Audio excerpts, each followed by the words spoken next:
A sharp fissure has emerged in the Democratic presidential race between Bernie Sanders insisting that the Glass-Steagall Act needs to be reinstated and Hillary's opposing that position.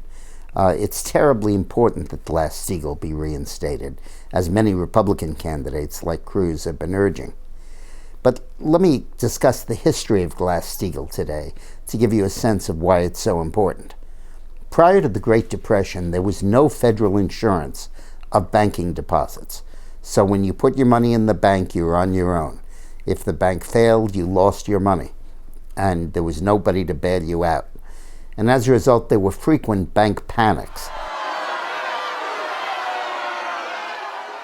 There's a story of my grandmother telling my mother to run quickly to the bank and wait online for as many hours as it took to get their money out. And I think she was unsuccessful in doing that.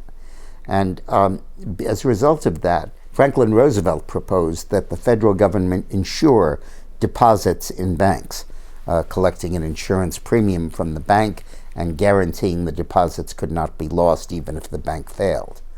Well, the chairman of the Senate Finance Committee was Carter Glass, and Glass had originally been Roosevelt's choice to be his Treasury Secretary. And Glass said, wait a minute, we're not going to guarantee these deposits unless we also regulate how the bank can use the money from these deposits. If we don't do that, the bank can gamble on anything, go to Las Vegas with it, and we'll still be on the hook if they lose. So Glass insisted and worked with Steagall from the House of Representatives on the Glass-Steagall Act as a companion to the FDIC Act, the Federal Deposit Insurance Corporation Act. And the two bills advanced together, and Roosevelt signed both of them.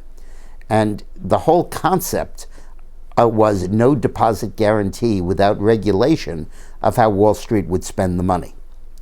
Then in 1999, Bill Clinton signed the repeal of the Glass-Steagall Act in exchange for the banks promising to behave themselves. I personally wonder if there was not some chicanery involved there, because Clinton knew he would lose his law license in Arkansas as a result of the Paula Jones deposition, and he needed a new living, and I think he contemplated a speaking career with banks as a major funder, and I think that made him very susceptible to signing that bill. The next year, in 2000, he did a similar thing when he rejected any regulation of derivatives, which was being pressed hard by members of his own administration, and he signed a bill prohibiting regulation of derivatives. So these two pro-banking acts really set the stage for everything that's happened since. Goldman Sachs was formed right after the repeal of Glass-Steagall. Hedge funds got their starts after the repeal of Glass-Steagall.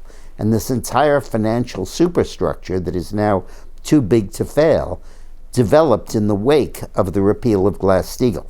So it is absolutely crucial to restore the Glass-Steagall Act. And this needs to be done, and we should not accept any solution that doesn't include that. Thanks for watching.